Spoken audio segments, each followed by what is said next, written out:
welcome to Samuel's Fortress. I'm your host, Kirill, and today we're going to be discussing the Rusyns. And in order to help us do that, we have a special guest on the channel, Starik Pollock from the YouTube channel Lemko with History. Mr. Pollock, how are you this evening? I'm great. Thank you for inviting me onto your show. Well, thanks for accepting the invitation.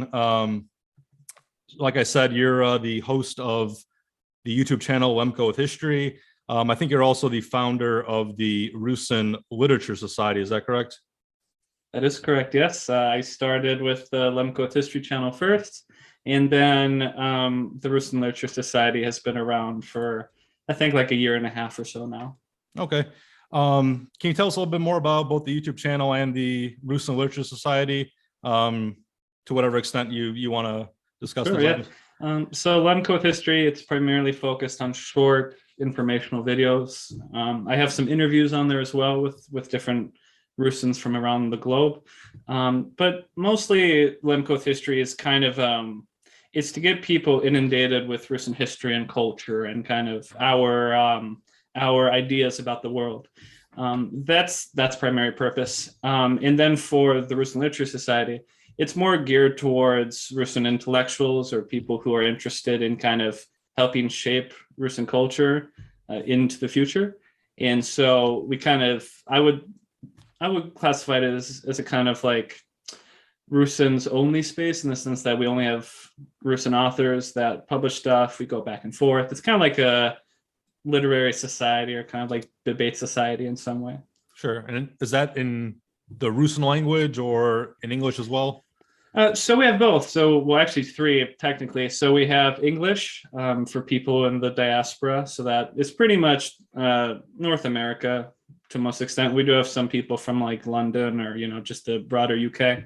Then we have Carpatho Rusyn, which is our primary kind of language of choice. That's for Rusyns from Slovakia, Poland, and Romania, and then Zakarpattia Oblast in Ukraine. And then we also have, we also kind of like a Pannonian Rusyn side that we just started for those who live in Vojvodina in Serbia. So, okay. Now, I know a lot of people are going to be wondering, because I'm assuming a lot of people aren't that familiar with the Rusyns. When we say Rusyn, we're not talking about Russians, correct? Totally two separate correct, people? Yeah. Well, okay. Yeah, two separate people. And I can get more into the history of Rusyns if you would like. But Rusyn it's essentially a callback to the Kievan Rus, in the sense of that we don't associate it with Russians. It's kind of with the old kind of Ruthenian state. And that's kind of one thing I wanted to maybe lead off with was, we can get into the origins of the Rusyns, but I guess there's a lot of different terms that I kind of seen over the years kind of thrown around. You have Rusyn, Rusnak, Ruthenian, Carpatho Russian. Are these all kind of talking about the same people, or are these different people? What's the difference between like a Rusyn and a Ruthenian, for example? And if you kind of want to give a little bit more detail on some of those distinctions, if there are any. Yeah, so I mean, a lot of these names kind of came up in the diaspora, or kind of came up due to misunderstanding. So, for example, like we'll go with the easy one. For example, like Lemko. That's the name, or that's the kind of local name for Rusyns that live in Lemkowina within Poland. It's in the southeastern corner by the Carpathian Mountains. They call themselves Lemko, but it's they're essentially a subgroup of Rusyns. It's a very new kind of name per se. So I would say Rusyn is the best and the kind of standard one. Many people call themselves Rusnak in the Rusyn language, so that's also kind of applicable, but that's not the kind of official name. What's the term in the Rusyn language? Or pretty much Rusyn or Rusnak. I mean, those are pretty much the two standard ones. And then Carpatho Rusyn is kind of like a new American take on it to kind of differentiate themselves. Let's say that. So, since your YouTube channel is called the Lemko with History, I'm assuming you're part of the Lemko subgroup of the Rusyns? Yes, I do have a lot of ancestry from Lemkowina, but actually primarily it's actually primarily not Lemko. It's from Eastern Slovakia, in a tiny town called Blazov.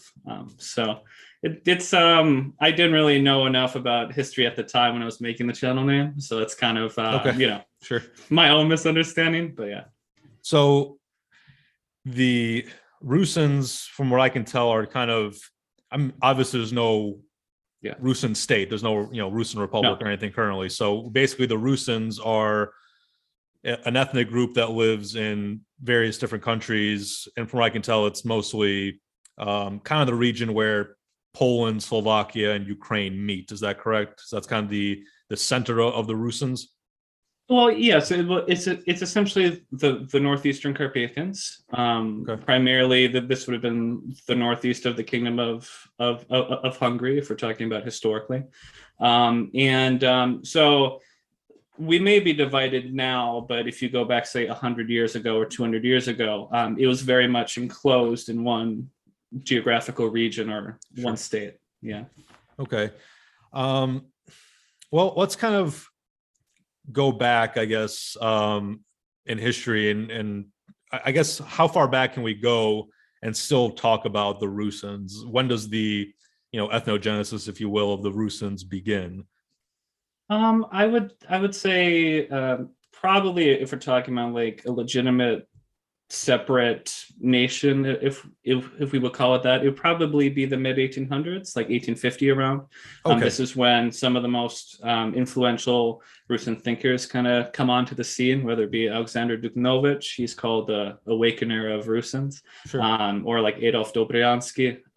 So I would say, of course, like before that time, we certainly had a kind of Rus identity, but it wasn't so clear of what that was. So the Rusyns don't make any sort of claims to a unique ancient or medieval ethnicity or nation per se. Well, More of a modern kind of 19th century, kind of one of the newer nations, you could say, that kind of. Well, I would say we certainly. Well, I'd say we certainly still even now associate with the Kievan Rus of the kind of the old times, but okay. I mean more in the sense of the 1850s as starting to differentiate us from the rest of the Ruthenians that are in the Polish Lithuanian Commonwealth, or eventually Galicia, which is part of the Austrian Empire. So it's kind of when that split starts to happen, it is around this time. Okay. So does the name Rusyn come from the Kievan Rus then? Is that kind of what that's a callback to? Yes, it is. I mean, it's we're essentially, how I would describe it is we're the last people that used our original name, from way back when the Kievan Rus was still around. So I guess a lot of modern nations, Russia, Ukraine, like the Rusyns, claim ancestry and origin to the Kievan Rus. So do you see like all three of these modern nations as an outgrowth of like one people from back in the medieval period, or how would you kind of conceptualize that? I'd say it's more complicated than that. Okay. I would say Rusyns are probably the most complicated, and I think this is where it's important to get into the kind of history of it. Sure. Is that, of course, if we go back to the medieval times, there wasn't necessarily many Rus peoples, or I'll just say Ruthenian for right now. Okay. Ruthenian peoples even really by that like northeastern Carpathian region. It was very sparsely populated. It's only when you get the Vlach law, which is introduced by the Kingdom of Hungary in the medieval times in the 1300s, 1400s, is when you start seeing these immigrants from what is now modern Western Ukraine. So think of like Galicia and Podolia. These people, because of the Vlach law, they go into these northeastern Carpathian regions. But then also you get from the south, you get Vlachs come up from the south and kind of intermingle with these Ruthenians. And from south, you mean like Romania? I'm guessing, like or I'd say it. This is a hotly contested issue of like where Vlachs came from. I would say probably in like southern Romania, Bulgaria, Macedonia. Around that region, or kind of where just around there, or kind of where Latin speakers in the Balkans were. We'll just say it at that. And so it's these two groups who then settle these lands, and they kind of intermingle. And this is the kind of start to that region. So it's, we were never a territory of the Kievan Rus. We were always kind of part of Hungary. We were settled much later. We kind of have this kind of combining of two different peoples into one. So for us, it's very complicated. Of course, we do have ancestry from there, but we're not like Russia or Ukraine or Belarus. That was very much a part of the Kievan Rus. Okay. And I'm gonna be honest with you. I mean, for the longest period of time, like in my mind, the Rusyns were really just, and I'm sure I'm completely wrong about this, but in my mind, I just thought they were ethnic Russians who lived in the Carpathian region, but it turns out that's not at all correct. No. Well, this is something where I guess depends on how deep you want to get into the history of it. Is that I think a lot of Rusyns, especially in the 1850s and going into the early 1900s, they are very taken by this whole pan-Russian identity type of thing, or uniting everyone into one kind of state, all East Slavic speakers. But no, our histories and kind of ethnogenesis is very different. Okay. And you mentioned East Slavic speakers. Do you guys consider yourselves like an Eastern Slavic ethnicity? Oh, yes, totally. Okay. We are. So the regular Carpatho-Russian language is East Slavic. It's closest to Ukrainian, but of course, there's a lot of influences from Slovak and Polish. So, and how is I guess since get into the topic of language, how is Rusyn, I guess, kind of formally categorized? Is it a entirely separate language, or is it kind of viewed as a dialect of kind of a larger language group like Ukrainian or Russian? I mean, how would you conceptualize it? Well, I would conceptualize it as just the fourth branch of the East Slavic language tree. That's how I would conceptualize it. I would say pretty much every single country around Ukraine does, and pretty much the majority of Western researchers do. Ukraine is the only one that really sees it as a Southwestern dialect of Ukrainian. So Ukraine does not recognize a separate Rusyn language? Well, they don't recognize us as a separate people. They recognize we are not, like you can't put Rusyn on the census, even though there hasn't been one in a very long time. They don't recognize us as distinctly different from Ukrainians at all. Why is that? Is there just kind of a larger kind of an assimilation project, or what is the basis for that? I'd say it's very important to Ukraine as a kind of identity, or being Ukrainian as an identity is a kind of the formation of all former Ruthenian lands into one state. That's probably simplifying it a little bit too much, but especially for Western Ukrainians, it is a very important part of their kind of national psyche, is that we are included into their kind of project of nationhood. Okay. And is that the case like in Slovakia or Poland, or do those countries recognize a separate like Rusyn minority or Rusyn ethnic group? They do. Yeah. Everyone but Ukraine recognizes us as a separate ethnic group. So yeah. And where do most Rusyns live? Is it mostly in Ukraine, mostly Slovakia, Poland, or are they kind of evenly distributed throughout those? So it's mostly in Ukraine. It's mostly in Transcarpathian Oblast. This is kind of the historical center of the majority of the Rusyn population. We have about anywhere from 50 to 100,000 in Slovakia, and it's hard to get numbers about Romania or Poland, but there's a sizable couple tens of thousands in each. So I'm guessing it's not that easy to find how many Rusyns live in Ukraine then, even though that's probably the biggest group in there, since there's no census that would demonstrate that number. No, well, I mean, it's interesting. I'm not exactly sure what happened with the last census, but it's kind of that the last census they took for Transcarpathia, it said 20,000 people identified as Rusyns, and it was this very small district, like the only district that's like 90% Rusyn or something like that, but no one else in the entire oblast is somehow Rusyn. So it's just it's hard to get concrete numbers. If I would give you a kind of statement right now of how many people, if you ask them freely without fear of prosecution, would call themselves Rusyn, I'd probably say a couple 100,000 would call themselves Rusyn there. Okay. And is there any idea how many, like worldwide, how many Rusyns there are, or? You're looking at anywhere from 500,000 to 1 million, and with all varying levels of identifying as being Rusyn. Sure. So obviously there's no Rusyn state. Has there ever been a Rusyn state, or is that something that's never been that the Rusyns have never managed to accomplish an independent Rusyn state? Well, there was an attempt after World War One. It was called the Lemko-Rusyn Republic in English, and they try to actually combine themselves with Subcarpathia, the former lands of Hungary that's populated by Rusyns. But they were denied that.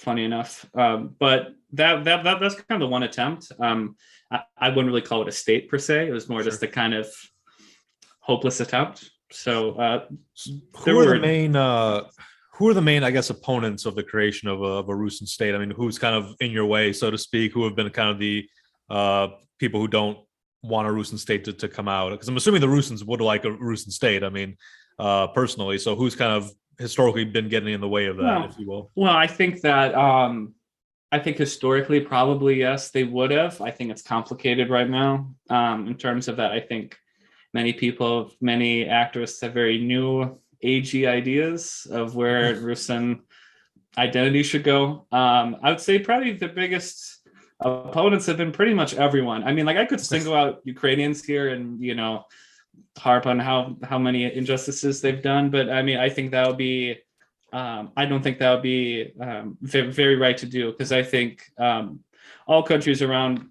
us or that we are in have their own various interests in stopping us from ever doing such a thing. So, it's really not just them. And people shouldn't think about it as just Ukrainians. Okay. Now, on the flip side of that coin, I mean, have the Rusyns ever had any kind of historic allies? There been any nations or ethnic groups that have been, friendlier to the Rusyns or their cause? I would say, of course, in a kind of superficial level, Russians historically had been the kind of greatest ally. But we, I wouldn't necessarily call them as such. I mean, they kind of provided lip service, but they never really did anything to help us, or they never really. They wanted to turn us into Russians and not support us as being a kind of independent people per se, if you get what I'm saying. So, do they view you as Russians, like the Russians themselves? I mean, do they kind of view you as kind of like a breakaway ethnic group that kind of got separated for historical reasons, or do they recognize some ethnic difference there? I think that so officially they do recognize us as our own people. I think most Russians have no idea who we even are. Okay. So I don't think I think that's kind of moot point to ask about current day stuff. I would say historically they just saw us as this kind of far off mountainous region that they needed to reclaim as part of theirs, I would say. Okay. A lot of there's kind of, this is a little bit of a sidetrack, but I mean, the term Carpatho-Russian, do you kind of find that offensive in a certain fashion? Because for example, there's a church nearby where I live, and it's a Rusyn church, but it's called the Carpatho-Russian Orthodox Church. So it seems like the Rusyns themselves don't really have an issue with the term Carpatho-Russian, but again, I'm not really sure about this. So kind of what's the logic, I guess, behind using the term Carpatho-Russian if you view yourselves as a separate ethnic group? I think that I just think it's a very historical term. Like, I don't find it offensive. I just find it inaccurate. I think that us as an ethnic group are much less put together per se than many others, in the sense of having a cohesive identity and culture and just view of who we are. I would say that Carpatho-Russian, I mean, that's certainly a term that's been used before in terms of like people who were of the Russophile orientation. But it's very rarely, like, I haven't truly heard it outside of, kind of the church, as you said, or kind of from like historical works and things like that. Sure. Now, as far as, you said the 1850s or maybe like a turning point or kind of the middle of the 19th century. Yeah. What did we see as far as like a national movement or things along that line? Like, what really kind of emerged in the mid 19th century to differentiate the Rusyns from the Ukrainians or the Russians or the other Eastern Slavs? I would say it wasn't necessarily. I wouldn't necessarily say that movement was a kind of push to be our own kind of not Russians. I would say it was more kind of act against Hungarian assimilation.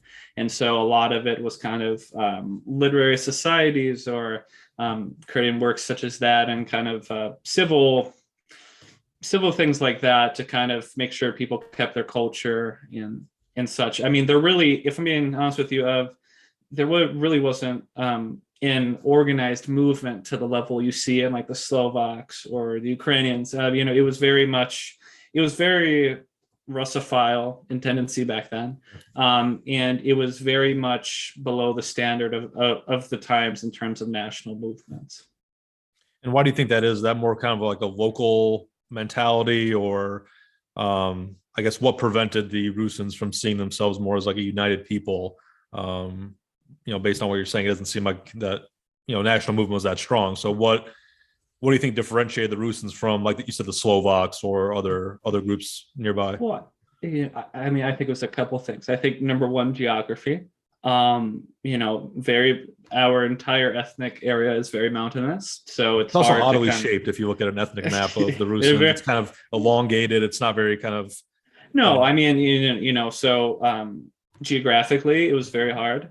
I'd say number two is that just kind of from a historical perspective, we were incredibly poor, and we didn't really have the resources as, say, other locations.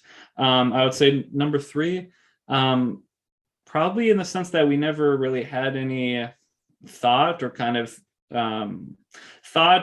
history of nationhood per se. Like, for example, you have the Hungarians, who obviously have this long history of the Kingdom of Hungary and things like that. The Slovaks obviously have their own kind of historical states, even if that's kind of murky. We just didn't really have a lot of historical precedents to go on, and it just didn't really seem as important to us, just to be frank. It was very much my village is the center of my world, and these are the people I care about. So it was just kind of old mentality, we should say. Does that change at all? Because it doesn't seem we kind of touched on this a little bit, but there doesn't seem to be any modern Rusyn kind of national movement as far as I'm aware of. Maybe there is, I'm just not aware of it. But are Rusyns kind of just more, you could say cosmopolitan, or not that interested in forming their own state? Are they kind of already assimilated into the other states they live in? What's kind of the modern consciousness of the Rusyns?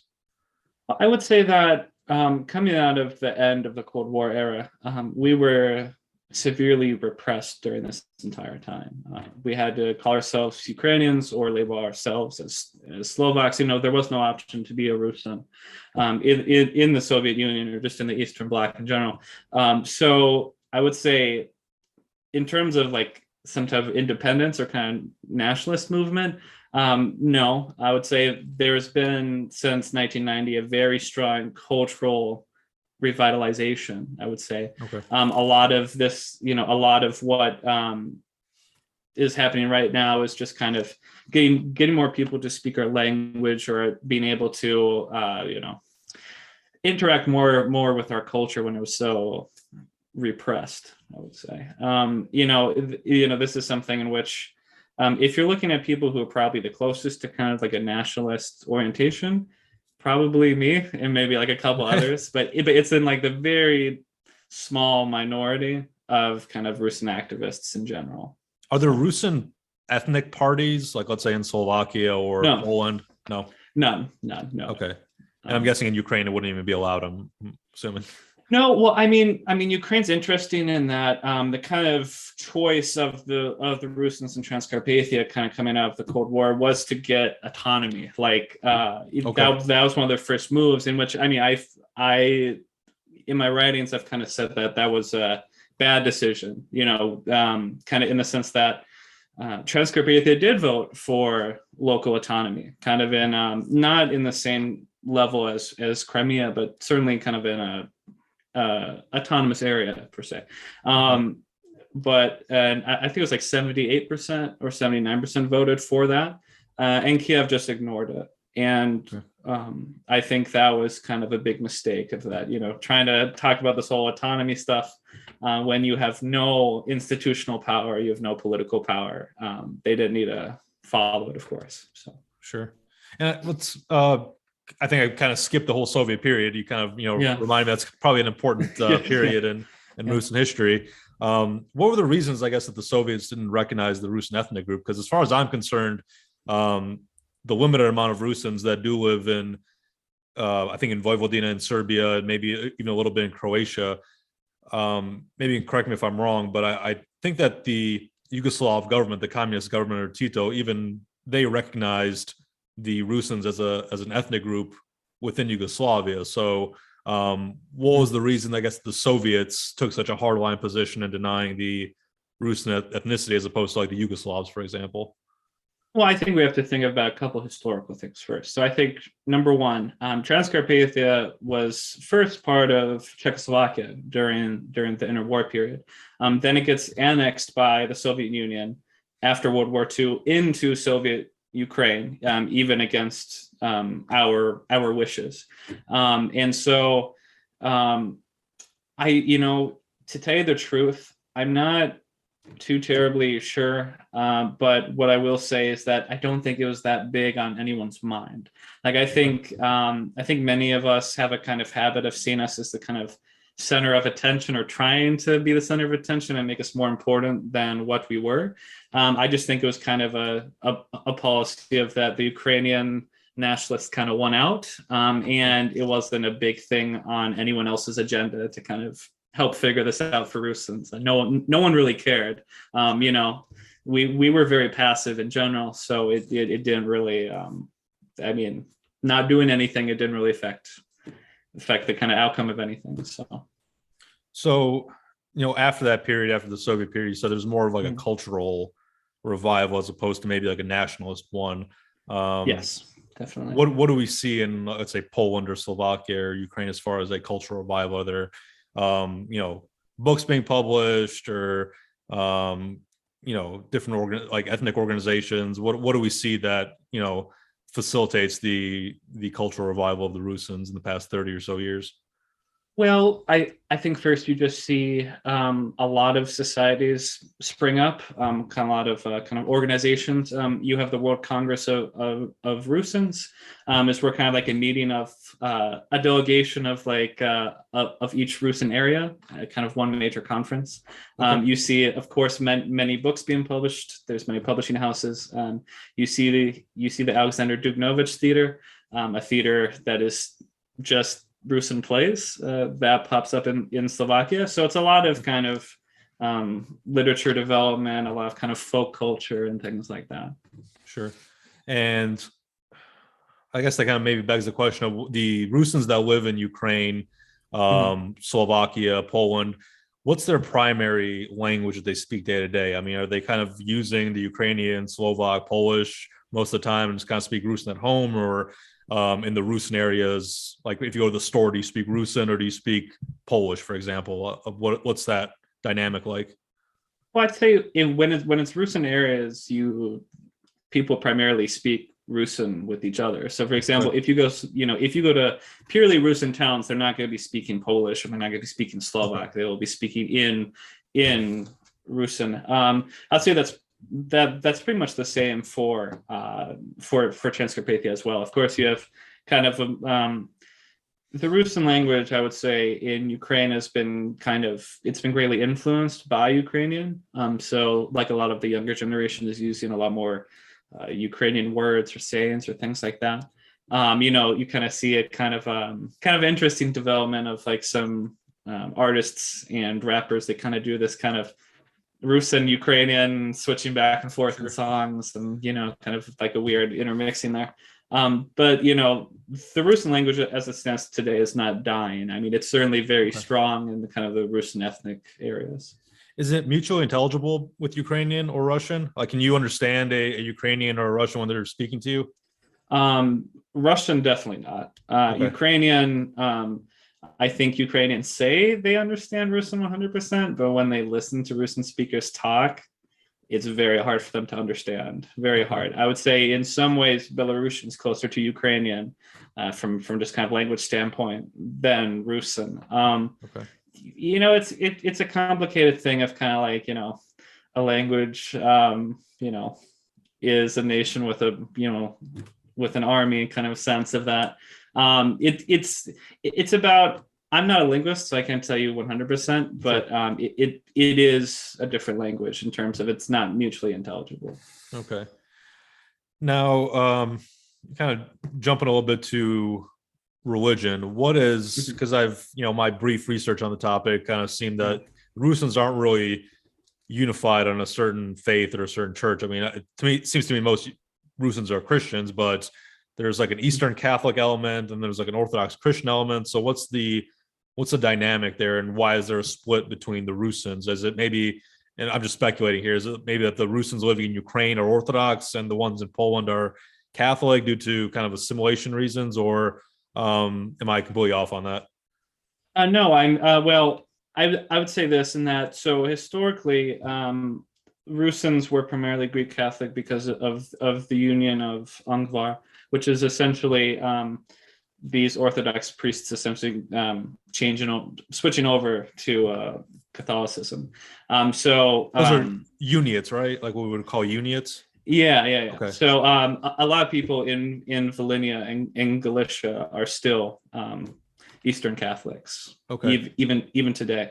And so you really don't see, and that was, I think, in 16 something, I believe, for the Union of Angvar. And then you don't really see a return of Orthodoxy until you get closer to World War One. You see kind of famous Russophile Orthodox priests such as Maxim Sandovich. He kind of comes in and helps kind of start the Orthodox movement again in Lemkovina and kind of Prešov, but not as much. And then, of course, once you get into the Soviet era and things get really confusing. So it's not, we don't necessarily internally in the homeland view whether you're Catholic or Orthodox is that much of a deal. In the diaspora, it's a much greater concern, or at least it was in the past. What's the difference in the dynamic here as opposed to back in Europe? Well, I just think that in the homeland, if you're a Rusyn, you're a Rusyn. We don't necessarily care that much in the homeland about that. Now, in America, in the diaspora, a lot of the times it was which church you join is kind of what ethnic orientation you most favor. So, if it's Orthodox, a lot of these Rusyns kind of assimilate into the Russian ethnic group, shall we say. Okay. If you're Greek Catholic, a lot of those people become Ukrainians, Roman Catholic, Poles, and Slovaks. So it's a very much a kind of confusing situation in North America in regards. So what's the desire to, I guess, in the diaspora or in the United States, what's the need to kind of assimilate to either the Russians or the Ukrainians? Maybe I'm misunderstanding what you. Well, it was kind of a thing of where national identity was very weak, and so a lot of times these Russian populations that moved, it was either they were either vastly outnumbered by surrounding populations, whether it be Poles or Slovaks or something like that. And also, too, it's just kind of from the homeland. I mean, many people did have kind of various orientations on what Rusyns should be or what nation Rusyns were a part of, really, so to speak. So when I say these terms of as though these Rusyns back then and such like that, they had a very villager identity. It wasn't so, let's say, a Frenchman knows he's French even sure. 200 years ago, right? For Rusyns, this was very much more murky and not really something that was much on people's minds. Now, with the topic of the diaspora, I don't know if that's the kind of term you guys use in the Macedonian kind of sphere, we kind of use the term diaspora. I don't know if I particularly like that term, but I'll just go with it. When do we see kind of a large wave of immigration to North America from the Rusin homeland? Is that something kind of like post-Soviet, or is that kind of an Ellis Island phenomenon? What's the dynamic there? So it primarily started in the 1870s, and then by the Okay. 1920s, you kind of see it end. It you know, Carpathian Rus, which we call as our kind of homeland region, it was incredibly poor, and people were seeking better work and better lives. I should know here that most were not intending on staying in America. They were intending to work in the coal mines or work and gain money so that they could go home, buy a plot of land such as this. Many people even made multiple trips to America and back. I mean, it's not uncommon. You hear people even from the homeland saying that, hey, my uncle left for America and never came back, or I have something. It was much more. It wasn't necessarily like other ethnic groups that just left and never had any desire to go back to Europe. But then, of course, sorry, go on. No, I was going to say, I don't know if you saw it. I did a video earlier this year about kind of the Macedonian-Bulgarian immigration to the United States, and it's the same thing. You had like in the late 19th, early 20th century, a lot of single men or men who just kind of left their families behind for a little bit, come here to work in, whether it was steel mills, railroads, coal mines, whatever it may be, with the intention of, earning money, then going back to kind of improve their family situation back home. I'm assuming that's kind of the same dynamic that we're seeing with the Rusyns during that time period, right? Yes, certainly. And then, with the World War, things get kind of cut off in terms of communication. Right. And then, of course, of course, during the whole kind of Cold War era, there's no communication at all between these two groups when it used to be very strong. So that's the kind of dynamic. My family, however, they don't really seem like they had any intention of going back. They went to some farmland in the middle of nowhere and just kind of started a farm. So I think my family was a little bit different. So how long has your family, if you don't mind sharing, how long has your family been in the United States? It's since it kind of depends on which kind of whether it be from my mother's or father's side. But my father's side immigrated in the early 1900s, and then my mother's side was kind of like 1910 or so, kind of right before the First World War, somewhere in that region. So both sides of your family are, you could say, like 100% Rusin. You're not like I would say probably you're on the Maramut. I'd say the biggest by far the biggest kind of ethnic group is definitely Rusin. I'd say probably like every single one of my grandparents is at least partly Rusin, because that whole village they were a part of was primarily Rusin. So they kind of stuck together for the longest time until that village kind of died up in northern Minnesota. So where are the kind of primary Rusin settlements, at least initially in the United States? So you see them primarily in what we call the Rust Belt area now. So like mining towns in western Pennsylvania, Ohio. But then you also see Rusyns from what is now eastern Slovakia. They settle in central Minnesota, western Wisconsin, around that region. And that group was kind of very different from those that settled further east.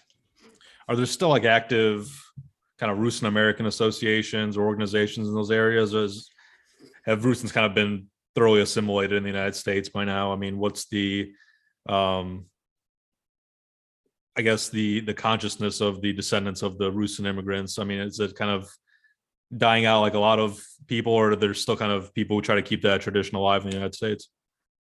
I would actually say it's growing by quite a lot. So there's kind of the main ones are you have the kind of Minnesota Rusin Association, which is kind of the biggest one in kind of upper Midwest. Sure. You have the Carpathia Rusin Society, which is based in Pittsburgh. That one is also kind of the biggest, but there used to be many more, whether it be in, for example, Winnipeg, whether it be in kind of other kind of Rust Belt areas. Even there's a lot of Lemkos still in the kind of New York region. So it's certainly about considerably less than what it used to be. So you said the consciousness was growing. What do you attribute that to? I would contribute it a lot to the work of number one, the end of the whole Cold War era. People could finally, feel comfortable with saying they were Russian and not kind of be looked at as kind of some outsider or some communist or whatever other term. So you think Americans Yeah. kind of confused Rusin with Russian in like a Cold Oh, War certainly. context? Oh, certainly. Or, just from the fact that they were from Eastern Europe, Sure. that didn't help either. Right. And then I would say a lot of it is to do to a select group of very intelligent and very active people who kind of pushed this issue forward. One I can think of is John Righetti. He's still the president of the Carpatho Rusyns Society today. He's kind of the figurehead. Paul Robert Magochi, he's a professor, and he's a professor of actually Ukrainian, kind of everything Ukrainian essentially. But you have this kind of combination of professors, of these activists, of this very small group, and they kind of turned it into a kind of revitalization, so to speak. Okay. Now, what is the, how do I want to put this? This is a topic I kind of wanted to maybe not get too deep into, but what is the kind of Rusin consciousness as far as the modern situation, or the current situation going on in Ukraine right now? I mean, if that's something that's not really uniform across the Rusyns, I understand, but maybe kind of, is there a strong feeling one way or the other on what's going on currently, or what's the situation like there? I would say, with almost no exceptions, the kind of intelligentsia is 100% against the whole invasion and this kind of occupying of parts of Ukraine. I would say that it is uniformly so. I don't think any serious Russian activist would ever, or has even, come out against such a thing. We all view it as kind of a very unfortunate state of events, and that regardless of what's kind of been done to us, that doesn't necessarily make this invasion right. Even if I can personally understand it, I'm kind of I can understand it from like a geopolitical perspective, but it's not morally right, and I don't think it's a good thing, of course. Okay. And the reason I ask is, you kind of, as we were talking, you mentioned there's, or was, a strong Russophile element among the Rusyns. That kind of died out. I would say it quite a bit died out, especially after this whole Soviet era and kind of how we were treated. In that, I'll phrase it like this: is that we had waited so long for the Russians to arrive and kind of save us from all these people, but when they finally arrived, it was like one of the worst periods in our history. So we don't necessarily view our time with them as favorable at all, and we don't. We kind of see them as still not at all looking out for us. If anything, using our historical tendencies for their own interests without any regard to how this affects us. And I guess the reason I was kind of asking it is, you made it seem that the Rusyns aren't really respected in Ukraine as Rusyns. No. So I don't know if there was a kind of a, enemy of my enemy is my friend sort of dynamic going on there, or I think part of it is that morally we're all against this kind of barbarity. I think in another, everyone is very scared of what will happen to us. Rusyns personally, you mean? Yes. I wrote about this in my latest article, in that things could go very poorly for us in terms of kind of ethnic violence, and if we're perceived as someone who's with the enemy, sure, that things could end very poorly. I'm, of course, very suspicious of anything Ukraine has in store for us, or just Ukraine as, their claims of being a democratic state or anything like that. I personally just don't really believe it. I think the nationalist element in there is much stronger than what many will admit. but it's mostly a thing of where I can say all this stuff because I am in America. Sure. People within Transcarpathia, they would not feel safe in saying such things, especially with the current climate, shall we say. Okay. And as far as Rusyns living in Slovakia or Poland, I mean, is the conceptualization of the kind of Russia-Ukraine scenario or the situation kind of perceived of differently because they're not, involved in the state, directly, or they're kind of sitting on the outside of the whole conflict? Are they maybe more at liberty to, take a more, I don't know, open position or something like that, as opposed to the Ukrainians, the Rusyns living in Ukraine? I would certainly say so. I think most of the people that are kind of on the, have a different stance are more the average people, not the activists. I'd say the activists are pretty uniformly pro Ukraine in pretty much every way, at least at the current time. All right. And I guess what is are there any attempts kind of with the, let's call it the post 2014 situation, Ukraine, to maybe solidify more autonomy or something like that, or is that kind of put on hold as far as the last few years? As far as the Rusyns are concerned, is there any movement towards autonomy currently, or is it kind of just kind of lay low for the time being? I think painfully, I'm saying it's very painfully, that I don't think it's really on the minds of the people that are kind of in charge of the Rusyn cultural movement. I don't think it was really in their minds before 2014, before the Euromaidan. I don't really think it's on their minds now. And this is kind of a point where I think I very much diverge from the average kind of, shall we say, the standard Rusyn political activist view on things. I think people are more looking, at least in the Rusyn space, of more looking for Ukraine to develop democratically as a country and then join the EU. Like that's the kind of fabled dream for everyone. That's where things are going. Am I optimistic about that, or do I think it's going to happen? No. And I think people are going to be very disappointed, even if it does, how little things will change. So you don't see any movement in the near future resulting in a Rusyn autonomy or even a Rusyn state? You think it's kind of like a time for that has kind of passed, or do you see maybe kind of a hope in the future of that ever occurring?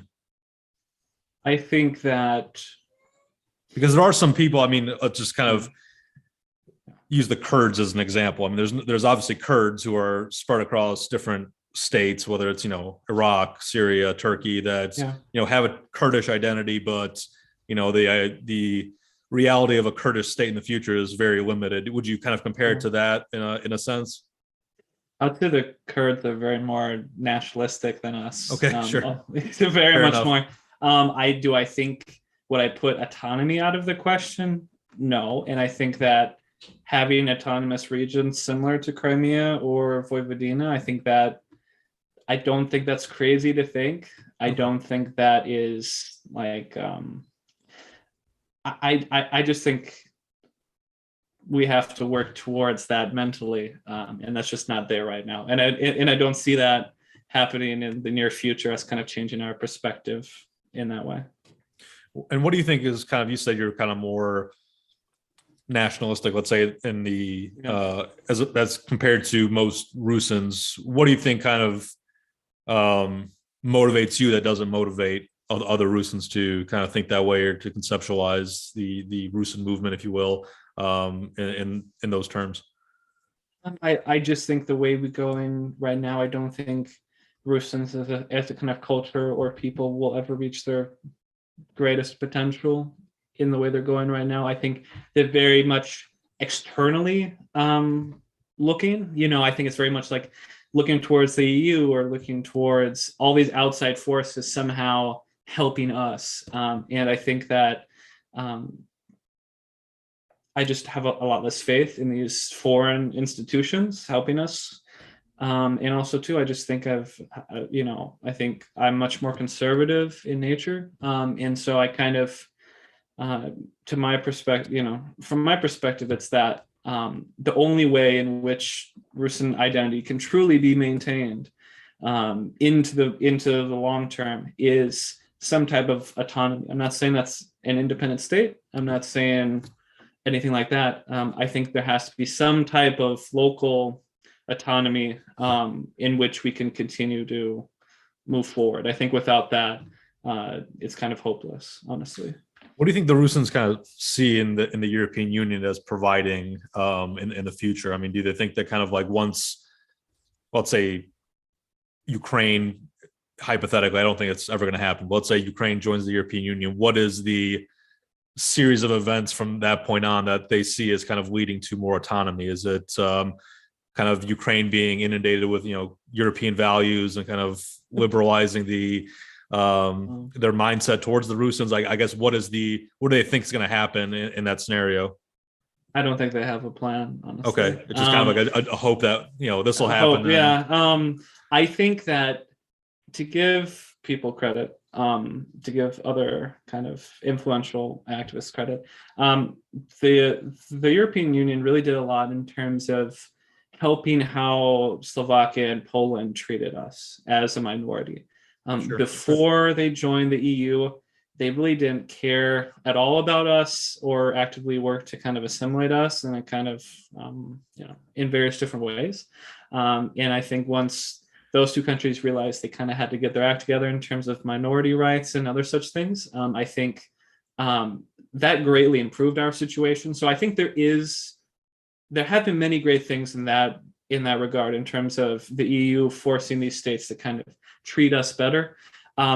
I don't think the EU is going to help us kind of take the next step in that regard. I think that, it can only do so much as a kind of foreign institution that doesn't really care about us, honestly, sure, as a kind of stateless people. And so,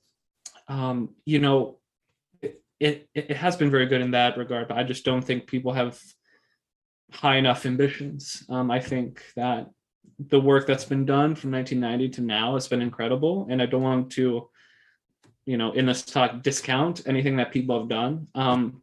But I think that we need to continue to move forward and not just stay in this kind of folk identity kind of zone of, sure, we're fine going to some festival once a week and kind of speaking Russian with my neighbor, and that's it. There has to be a little bit more than that. There has to be higher ambitions, but that's not a thing right now, and that's something that I am trying to change slowly as time goes on. And I guess, there's in different nations, different, you call it ethnic groups.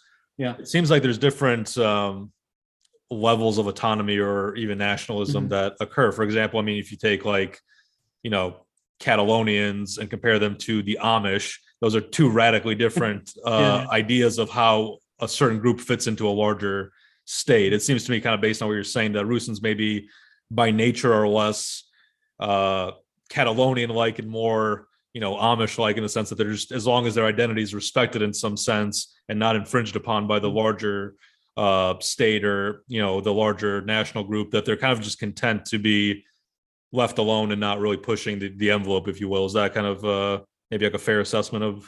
Yeah, and well, I would say, I would categorize this as a kind of cultural identity versus national identity, in the sense is that people are very much fine being culturally Rusyn or kind of having this kind of folk identity, but then also fine not really pushing it past that. So I think it's not exactly comparable as like to Amish and like Catalonians, sure, but it is very similar in that regard of like, the Amish don't really have ambitions of having a kind of, autonomous region within the US or something like that. Right. It is very much like that. And I think part of it too is just kind of the beat down we got from, let's say, the end of the First World War, or really even since 1876 up until now. Pretty much every step of the way, every single power has done its best to kind of, how should I say it, kind of reduce that urge. And I'd say one of the biggest things that is not talked about, but I think is very important for people to understand in terms of like why Rusyns think the way they do, or perhaps not as nationalistic as they should be. Let's just say that is that a lot of them so a lot of the intelligentsia, they were killed in concentration camps during World War I. One specific one is called Tallerhof. The Austrians built an airport in Austria over where the concentration camp was. But essentially, the majority of the Lemko-Rusyn and just kind of general Rusyn intelligentsia, they were sent into Tallerhof, and most of them died from various, were either massacred or for various other reasons. These are Austro-Hungarian camps? Yes. Okay. Yes. Yep. And during this time, it was like Russophiles from Galicia as well were put into these camps. So I just don't want to make it say it's kind of just Rusyns, but a lot of people they thought were sympathetic to the Russian Empire were sent to these camps and died. And so there's actually a great kind of documentary by by Maria Silvestri. It's about Tallerhof, and I believe it's called Changed by Tallerhof. I could be wrong about that, but it's kind of giving stories of these people who, whether it be relatives or such, that kind of witnessed such things. And so a lot of our intelligentsia that was much more nationalistic and much more looking forward at such goals was killed. So this is targeted. Were they targeted for being Rusyns or for being seen as loyal to the Russian Empire? Is it kind of was it a political reason or just purely based on ethnic identity? I would say it's probably a little bit of both, and I think it's where it gets kind of murky there is in like calling yourself Rusyn or Rusnak in that time, it kind of automatically associates yourself with the Russian Empire, and just being honest, many of them were. It's something that they had looked forward to since the Russians passed over the Carpathians to kind of curb the whole Hungarian revolt. I believe it's in 1848. That was kind of major moment in the Rusyn psyche. So they certainly were many, loyal to the Russian Empire, or at least wanted them to come. But that doesn't necessarily justify the Austrians' actions of kind of massacring whole villages and send them off to concentration camps. It was very disgusting set of events. So is this a completely different historical event to the Magyarization of the Rusyns? I mean, is kind of occurring simultaneously, or are these two completely separate phenomenon? This World War II era kind of genocidal action by the Austro-Hungarians. Sorry. World War One. I just want to make sure it was World War One and not World War Two. Sure. You said World War Two. Okay. Sorry. You say yeah. Funny enough, a lot of those camps that the Austrians did build, they were kind of they kind of used those examples as a kind of prototype for the later camps during World War II. Interesting enough, but I mean, these two things were very separate. The Austrians, it was very politically motivated in terms of they didn't want parts of their territory annexed by Russia or just losing the war in general. For the Hungarians, things were a lot different. It was much more of they wanted their entire state to be Hungarian, and they just wanted to Magyarize ethnic minorities within that. Whether it be politically or culturally, what the Lemko-Rusyns experienced as being part of West Galicia under the Austrians was very different from what Rusyns in Subcarpathia, as part of the Kingdom of Hungary or the Hungarian part of the Austro-Hungarian Empire, experienced. I mean, these were almost two different worlds. So these are very separate things. It wasn't kind of coordinated in that way. Do the Rusyns kind of view the Hungarians still kind of in a negative light based on their historical experience, or is that kind of like passed into history by this point? No, yeah, I don't think they view them as particularly negative in any way. I would say those policies were more state-sponsored, where Rusyns actually have a very good opinion of kind of general Hungarians. I mean, think about it like this, is that Transcarpathia, the kind of lower southern regions, they are predominantly Hungarian. There's never been real ethnic strife between these two, almost ever. I mean, we lived in harmony with Hungarians for about 500, 600, 700 years. Sure. So we don't have much kind of issues with Hungarians, probably the least of anyone around us, frankly. Sure. So what do you kind of see? What do you expect kind of going forward as far as the Rusyns? I mean, I know maybe you have a different. Seems like you have a little bit more of a pessimistic kind of outlook on at least autonomy or kind of independence. But kind of how do you see the? I mean, in a sense, you seem kind of both optimistic and pessimistic. You seem like there's a national, a cultural or a folk awakening kind of growing. Both here and in the historic homeland, but at the same time, you don't really see that transforming or kind of crossing the line into maybe a political independence. So, kind of what do you anticipate kind of going forward in the next few decades or so? I think that if the current kind of outlook remains, I don't think much will change. I think that essentially we will have our festivals, we will have our books that get published, we will have our but I don't think much will change in that regard. I think if some of us that are from the more conservative or nationalist orientation do better in kind of reaching the kind of younger generations and such, I think that could change. I don't think any, even from our group, kind of the more nationalist end, I don't think our goal is really at all in independence, but perhaps kind of a regional autonomy. So like kind of like Crimea or Vojvodina, sure, or something like that. And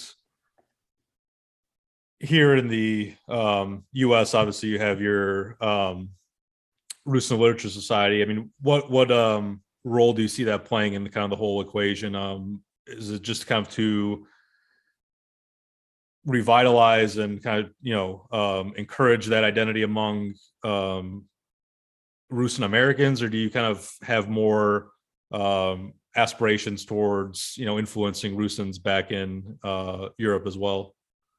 Actually, most of our staff is in Europe. I think there's only 2 of us that live in the US, of like 12 people. So most of our articles are actually written by people from Transcarpathia or from Lemkowina in Poland and such. I see it as a kind of turn of where we more focus on ourselves. And kind of, for example, one of my main goals with the Literature Society is focusing on intellectual sovereignty. And what I mean by that is that being able to remove all other voices and interests and their own, their own desires upon us, and be able to, and for us to be able to form our own plan and our own desires. Because I think that's very much a problem right now, and that we don't really have intellectual sovereignty in the way that we need. I think we're greatly influenced by others. And so I see my organization kind of taking a leading role in kind of trying to create that intellectual sovereignty into the future, and perhaps change people's opinions on what Rusynness looks like. So do you think a lot of Rusyns just kind of view things through like a filter or some sort of other prism other than purely Rusyn, that they're kind of, I mean, you mentioned intellectual sovereignty. Do you think there's other kind of elements that are just kind of, you could say, polluting or interfering with just kind of a Rusyn mindset? And I guess what would those be that you think that the Rusyns need intellectual sovereignty from? Well, I think the biggest thing is that I just truly think a lot of people are still very scarred by the past 100 years, and they're kind of, it's kind of a sense of that, walking on eggshells, so to speak, as though like, someone will come down and strike us once again, if we step out of line. I think that's primarily from the kind of Ukrainian side. That is probably the biggest thing, is that a lot of people are very worried about them kind of, whether it be ethnic violence or whether it be more suppression. These are 2 very big things in people's minds. I think just in kind of in general, I think it's a problem of where people very much, for example, I'll give a good example for you. So in Slovakia, they just had their recent census, their 2021 census. And the results came in and it said that there's like 55,000 Rusyns officially, so to speak. Sure. And about 20,000 or 25,000 or so put that as their first nationality or like their first identity, right? But then another 30,000 put it as their second identity, and Slovak was their first. So this is what I'm talking about. In that, a lot of them, it's like they are primarily citizens of whatever state they're in first, rather than Rusyns, if you get what I'm saying. Sure. So this is something that I view as an issue in terms of keeping the Rusyn nation alive in a political or spiritual or philosophical sense. Is that conscious, or is that just kind of, are they just kind of going with the flow in that certain country? Are they kind of, I mean, let me just kind of put it in my own position. Like, I consider myself, Macedonian Bulgarian, like a Macedonian Bulgarian ethnically, but if you were to ask me my national identity, I would identify as an American, even though my heritage, ancestry, ethnicity is not tied to the English ancestors. My kind of day-to-day experience is American. It's the state that I identify with, as having loyalty to it, and so forth. Is that kind of fair to say a Rusyn living in Slovakia has the same dynamic, where they're just kind of identifying with the state and that nation, while at the same time kind of understanding that they have a separate ethnic identity? Or I guess, what is the dynamic there between their Rusyn identity and their Slovak identity, for example? Well, I think it's very complicated, and it kind of really depends on the person. I would say, like, in general, these things aren't very well examined, and that's part of the reason of why I've started this society, is like to try to examine this more. I would give you another good example of the kind of issues of identity that kind of come into play here that like an outsider might not understand. Is, so for example, during the Soviet era, Rusyns in Slovakia, they either had a choice of going to Slovak school or going to Ukrainian school, or kind of identifying as Slovak or Ukrainian, right? Many of these towns, these Rusyn towns in Eastern Slovakia, they have, of course, Rusyn signs and things like that, just because, like, their town, I forgot what type of law it is, but their town can have like multilingual signs. Sure. They use the Latin alphabet for Rusyn because they want to differentiate themselves from the Ukrainian language, or just anything to do with Ukraine in general, even though, like, everyone else, like, we see it as kind of really peculiar, because of course the Rusyn language is best written in Cyrillic, right? There's not really a question about that. So it's really complicated things of like this, of where people are so people got so terrorized, and they were so kind of how would I put they were so damaged by this time that they don't even feel comfortable of having Rusyn in Cyrillic. So I mean, these are kind of national scars which take a very long time to kind of work out and try to heal. So if a person, an audience member who's watching this, wants to know more about the Rusyns, the Rusyn history, kind of modern developments and so forth, what are some good resources that one can look to dig deeper into these topics? Well, I think one fantastic book by Paul Robert Magochi, it's called With Their Backs to the Mountains. It's a fairly expensive textbook, but it kind of gives a very good historical overview of Rusyns from the kind of medieval era to today. I think that if you want to get a kind of perspective on how normal life is like in the homeland, or perhaps in Ukraine, I would say there's a couple places you can go. Mihail Kushnitsia, he has a channel on YouTube, and all of his videos are in Rusyn, but he has English subtitles. Okay. I would definitely check that out. And then also if you go to sites like lemko.org, there's like a laundry list of books people can buy. Here's one right here, actually. the Lemko's articles and essays. There's so much literature out there. It's very easy if you're looking in the right spots to find stuff on these things. And I noticed you have some books published as well. Can you kind of give us an idea of some of your work that you've done on this topic? Yeah, so I've published 3 books. I've published Our Vision, Duty and Sovereignty, and a critique of Western influence. Essentially, I call it the Sovereignty Trilogy. Essentially, I know, kind of corny, but essentially it's my attempt to have people step outside of their comfort zone and kind of be able to craft a national vision, because I don't think we have one. So that's available on Amazon. It's available on rusynsociety.com. We're selling signed copies of it there. Also, people have emailed me wanting copies. I also send them that way.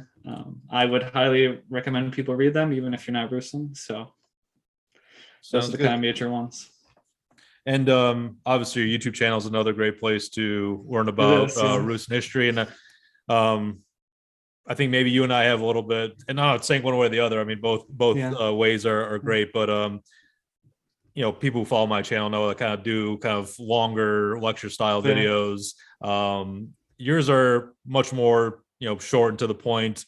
You have some, very kind of under 10-minute videos if people are interested about, kind of Rusyn history in a nutshell, Lemko's, other different subcategories of Rusyn. So I would definitely recommend people check out your channel, especially if they kind of want more, concise videos. I know a lot of people don't like my rambling, for an hour about a certain topic style videos. So if you're more interested in kind of, shorter, more animated, kind of in a nutshell type videos, definitely check out Lemko with history. I'll definitely put a link down below. But anything else you think we need to cover on Rusyns that you think is important for the audience to be aware of before we kind of wrap up? Anything we missed? You know what? No, I actually think we did a good job, but I will say thanks again for bringing me on. Absolutely.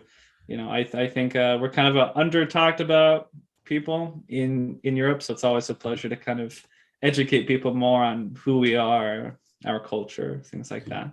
Yeah, I mean, I'm kind of guilty of that too. I mean, obviously, people who follow my channel know I'm very interested in Balkan history. Obviously, the Rusyns are a little to the north of what we consider the Balkans, but even I'm very ignorant on kind of the Rusyn history, the movements you guys have had, the culture and stuff like that. Like I said previously, I mean, for the longest time, I just assumed Rusyns were Russians living in the Carpathian region. I didn't realize you guys were a separate people. I think that's really due to the fact that, here in the United States, I mean, like I said, I mean, you see Carpatho-Russian and different terms that can cause a lot of confusion in people as to who the Rusyns really are. So I hope this video at least kind of cleared that up for some people that, you guys aren't Russians, that you're a separate ethnic group and whole separate history. We obviously have some historical overlap going back to the Kevin Rus and all that, which is in itself complicated, like we said. But definitely an interesting topic, something that, like you said, is not very much talked about or explored. So definitely, like I said, people should check out your channel and your work if they want more info on that. So thanks again for accepting the invitation and coming on and telling us about the Rusyns. I think we all enjoyed it. So thanks again for coming on and giving us that experience. Thank you. All right. Thanks. And we'll be back next week with another episode of Samuel's Fortress. Until then, thank you very much for watching. I'll see you next time.